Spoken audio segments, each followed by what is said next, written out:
What's going on, everyone? I'm just a typical average American here today to answer some questions that Brits have about America. Now, usually, I'm the one asking all the questions about British culture, but today, I thought it'd be fun to hear about some of the things that British people are wondering about America and American life. And I'm going to do my very best to try to answer these questions. So let's take a look. Why do you guys sound like Oliver Twist on crack when you try to imitate our accent?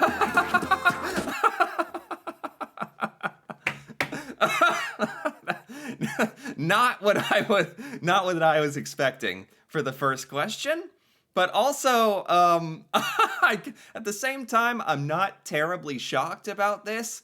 This is a good question. I understand why British people would wonder this. Why do we sound like Oliver Twist on crack when we do a British impression? So basically, what we're talking about here is when Americans attempt to do a British accent, and it oftentimes sounds a bit like this. I apologize in advance, but it's like, "Hello there!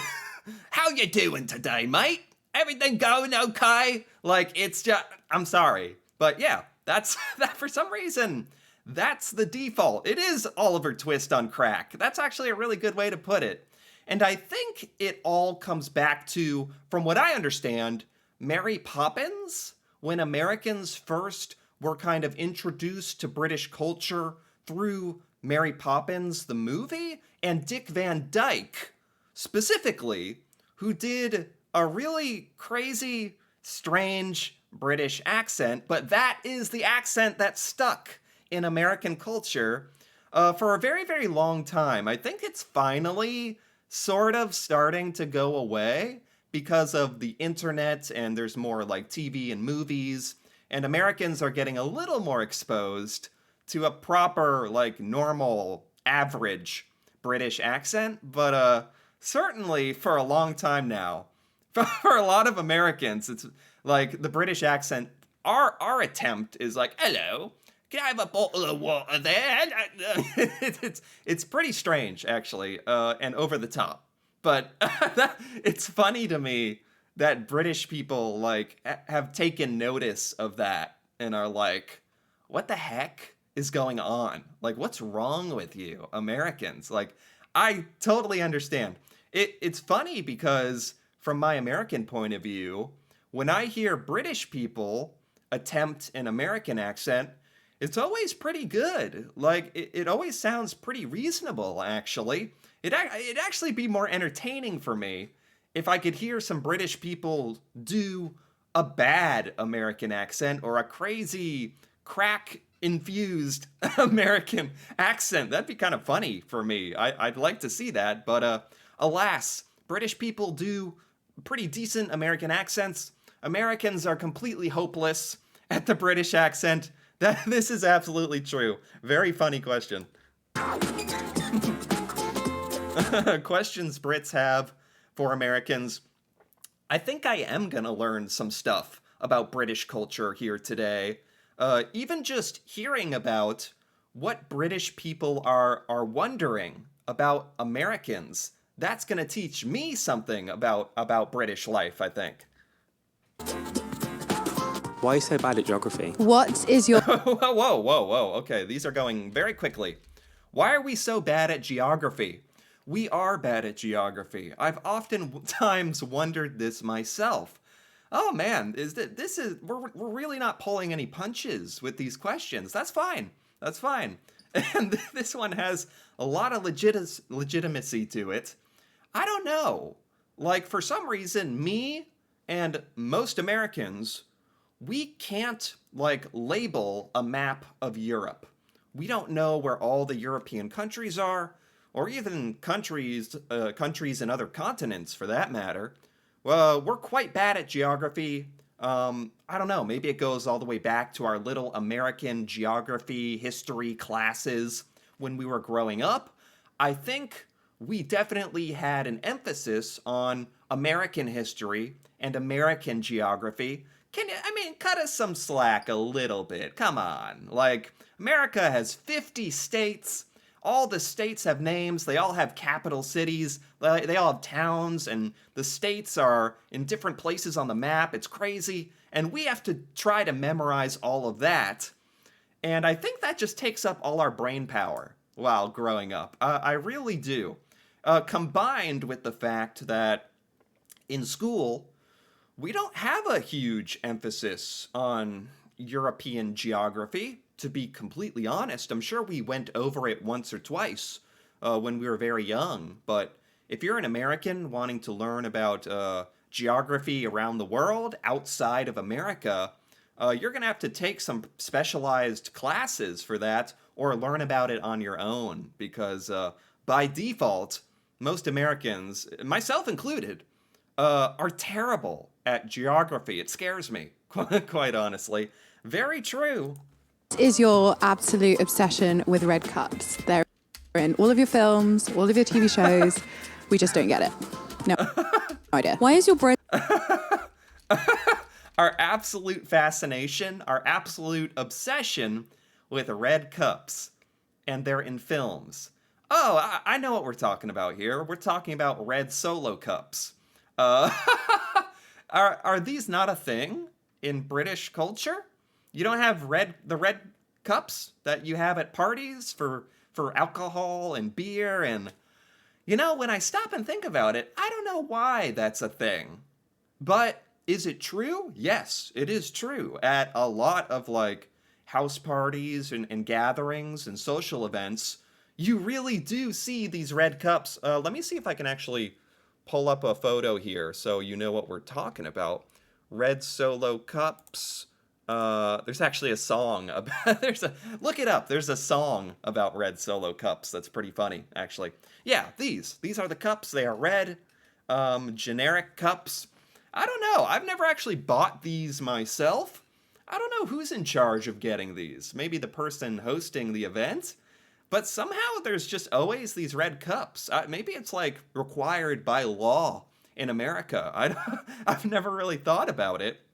But these are absolutely classic in American college as well. Super classic university parties, like even adult parties. You see these things all the time. The red cups. Iconic Americana, I guess. I didn't actually realize this was an American thing. I think most Americans don't even think about the red cups. That's funny. That's funny hearing questions from a British point of view, because these are some things that I never would have really even thought that deeply about, honestly. Huh! I wonder how the red cups did start. Why is that a thing here? I don't know. I don't know why it's a thing, but it is. Why is your bread so sweet? It's disgusting. Why is Oh my gosh, these questions come very quickly. Why is our bread so sweet? Because we're Americans. We love sweet things. The more I've learned about American food, or rather food outside of America, the more I've come to realize that our food is strange. It's particularly packed with ingredients and preservatives and sweeteners that you don't find in other parts of the world. And when you grow up in America, you don't realize that when you're living it. So the sweet bread, like to me, that's just normal. That's just baseline. It's not even necessarily sweet to me.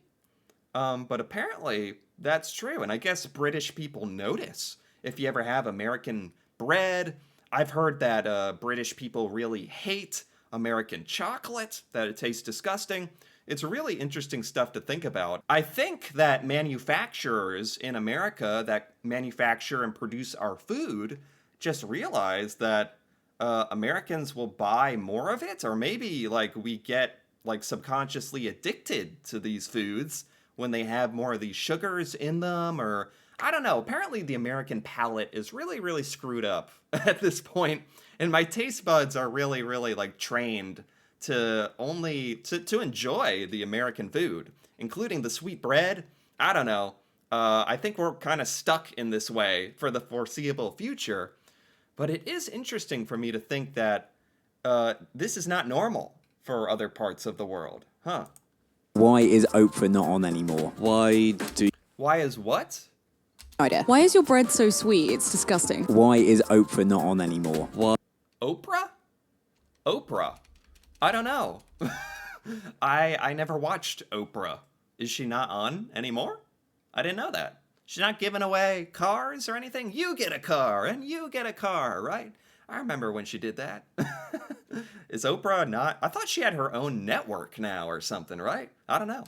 Why do you have massive gaps in the doors of your toilet cubicles? Everybody can see right in to the toilet cubicles. Why? Why you I don't know. I don't know. A lot of Americans really wonder this ourselves. Seriously. Yeah. Apparently this isn't normal in Britain or maybe other parts of the world.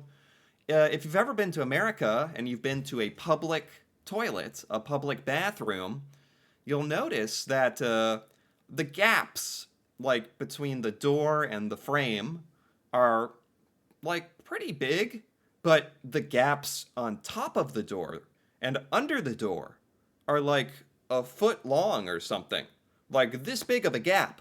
I guess I understand the bottom gap, even though it's a public restroom and people can now see you in the stall on the toilet a little bit.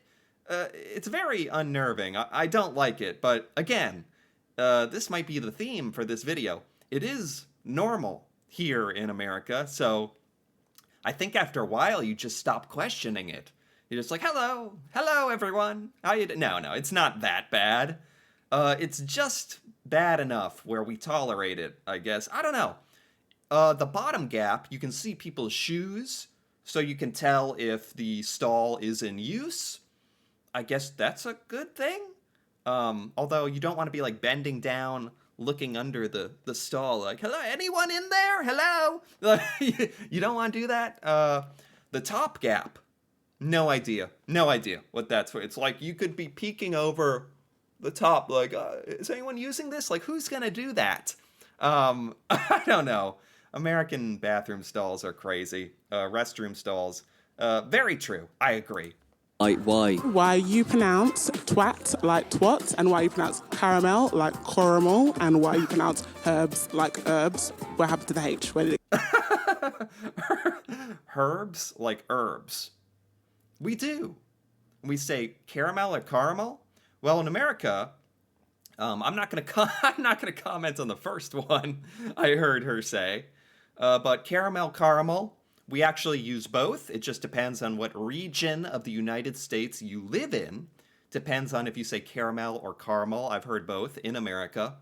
And herb and herb. I don't know why the H is silent, but we all learn it as herbs. Herbs. That's like the only word in American English where the H at the beginning is silent. We say herbs. I don't know, but we are taught it that way. I have no idea. That's a good question. go? Why do you have to make everything bigger? If you make cars bigger, it means you have to make engines bigger, which means you have to make your roads bigger, which costs you loads more money. Can we Because bigger is better. It's America. Everything has to be big. I don't know. You definitely see this bigger is better sort of mentality with a lot of things in American culture. First thing that comes to mind is trucks. There's a lot of Americans that drive trucks, pickup trucks, that are enormous, like F-150s and stuff. And these people have no intention of putting anything in the back of the truck or towing anything. No logical purpose for the utility of the truck itself. They just want to ride around in a giant truck. And I don't know, that's kind of like an old school American mentality, or something you'd find in like Texas, where bigger is better. You want the biggest cowboy hat. It is a funny sort of stereotype about American culture that is sort of true for some stuff. There are definitely Americans who maybe are, I don't know, maybe they're compensating for something, I don't know, where everything has to be like loud and big and over the top and very much like, hey, look at me. And a lot of Americans don't like that. So I agree with this, actually. Can we trade John Oliver for Madonna? We need him back. You can keep Piers Morgan. When you guys say We can keep Piers Morgan. John Oliver. I don't watch his show. That's like a talk show host, right? We're trading him for Madonna. Madonna's pretty good. She's famous. I don't know. I'm not really huge fans of any of these people, to be honest. when you guys say I'm so excited, are you actually excited every time? Why do you pronounce This is hilarious. This is so hilarious. Hearing British people like these little nuances of what Brits see and hear and wonder about American culture. It's so funny. When we say we're so excited, do we say that a lot? I'm so excited. I've heard people say that. You stop noticing after a while. I'm so excited. Yeah, it's like when people say, that's so funny. That's so funny. But they're not laughing. It's like, do you really think it's funny? You're just saying it's funny, but it doesn't look like you think it's funny. You're not laughing. It's saying like, I'm so excited. It's like, are you? I don't know why people do that. Every time? Why do you pronounce Z as Z? It would be really useful if you could kind of standardize these things. Also, if you spell things like organized with an S rather than the Z, that would be good too. What? This is a really good one. Like many Americans, like myself, I didn't even know that Z was an alternate pronunciation of the letter that we refer to as Z. I didn't know about Z for like a long time into my adult life. Seriously. Most Americans don't know about Z. We don't say Z. We don't talk about the Z. So imagine my surprise when I learned, finally, that not only do some other countries say Z instead of Z, but we are the strange ones. We are the ones that say it a weird way. Most countries don't say Z like we do. I didn't know that. Most Americans still don't. This is a very, very bizarre one. This one like blew my mind. The Z and Z thing. I'd like to learn about the history of that. I don't know where or why that started in America. Because it seems like America is the only one out here. We're the only ones saying Z. And Z is so natural for me and every American. Completely natural. Z sounds strange to me. But I'm glad I like am aware of Z. Or I'd be very confused at this point. Why don't you use chip and pin Why do you view Europe What? With an S rather than the Z, that would be good too. Why don't you use chip and pin Why don't you use chip and pin? Why don't you use chip and pin? Is that what he's saying? Chip and pin. I don't know. I don't know what this means. I genuinely don't know what he's saying or don't understand what this means. I don't know. I guess this was bound to happen. Feel free to let me know in the comments. Chip and pin? Am I hearing this correctly or what does this mean? This must be a British thing. He's saying why don't you use chip and pin? Oh, chip. Chip. Like instead of French fry. Oh, okay. But pin. Pin? Pin? Ooh, what's pin mean? Chip is like what we say for fry. Okay. I don't know. I don't know. And your crisps are our chip and our fries are your chips and none of it. Okay. It's all very confusing to me. But I think I get that. No idea what pin means. Why do you view Europe as a single country? It's just a weird thing. I just kind of thought with, Silicon Valley and all that, you would just have, you'd be ahead of the tech curve. Why are your plugs Pin? Like a pin number? I don't know. What did she say? She said, why do we view Europe as one country? I don't think we do. I don't think we view Europe as one country. maybe as one huge region that we don't know much about. But if I think of individual countries in Europe, like I don't just be like, Europe, that place, it's all the same, Europe. I think of Europe as very, very, very different countries and cultures. I think most Americans like think that. I would give us that much at least.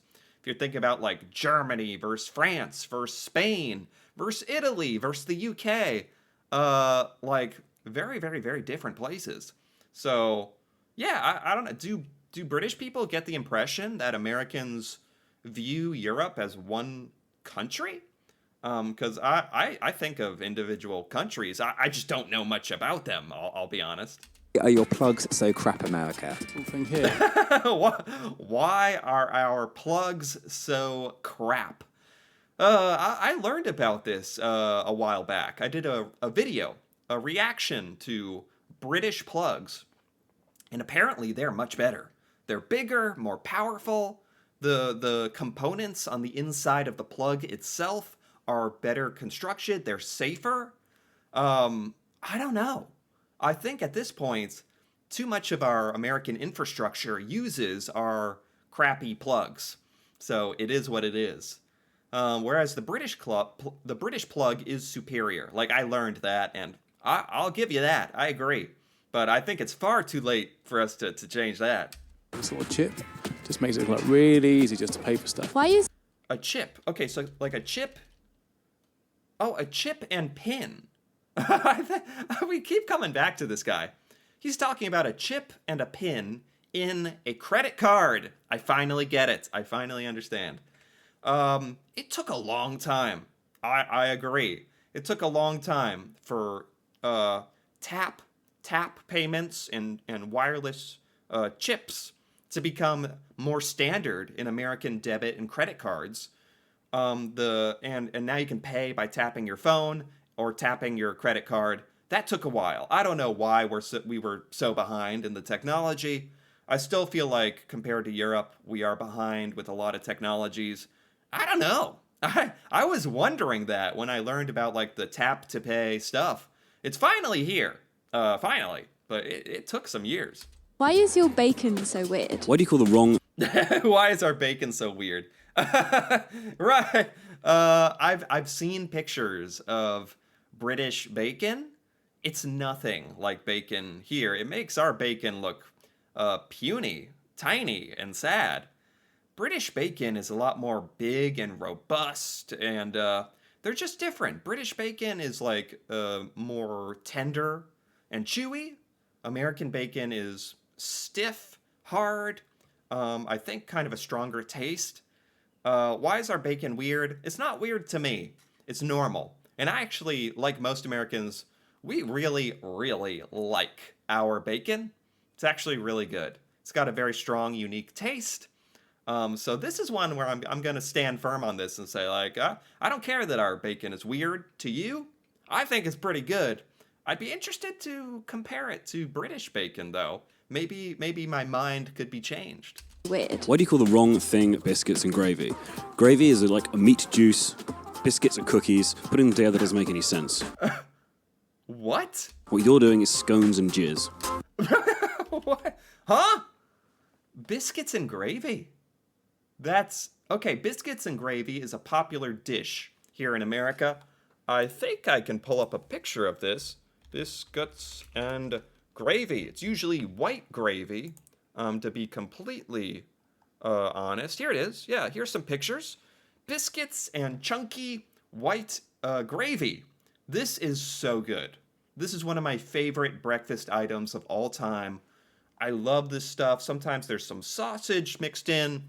Makes it a little lumpy. This is our biscuits and gravy. Oh, so good. Even just looking at it. I'm getting distracted by it. But to British people, it doesn't make any sense, I guess. Because biscuits are like snacks. Like what we call cookies. And gravy. Gravy is a meat juice? Did he say it's a meat juice or something? I've never heard of that. British gravy is different? Well, we have brown gravy in America. Yeah, we have brown gravy, which is like a liquid and meaty. Yeah, that must be the gravy that British people are thinking of. So basically, in America, we have two kinds of gravy: brown gravy and white gravy. More often than not, we're talking about brown gravy, actually. And that would be disgusting to put on a cookie or a biscuit. But this white gravy and these bready biscuits are amazing. You have to try it. It's fantastic. I didn't realize that was different between America and Britain. That's a funny one. I've never thought of that. And I think with that, we're at the end. That was very good, very fun. This was by BuzzFeed Multiplayer, and I got to give that a like because I did like this very much. This did teach me some stuff about British culture. And it was also just very fun hearing about the kinds of stuff that British people have picked up about American culture and that is like confusing and or like, what the heck? Why do you do this? Because it's stuff I never think about or don't think about as strange. But some of this stuff we do, now that I hear it from like this point of view, it is a bit strange, but that's okay. It's okay to be a bit strange, right? Anyway, if you enjoyed this, feel free to give this video a like or leave a comment with your thoughts on any of these British questions here today, and or if I answered them adequately. And if you're interested in more videos like this, me reacting to Britain and British culture and learning things about Britain for the first time, feel free to subscribe for more. And until then, thanks for watching, and see you next time.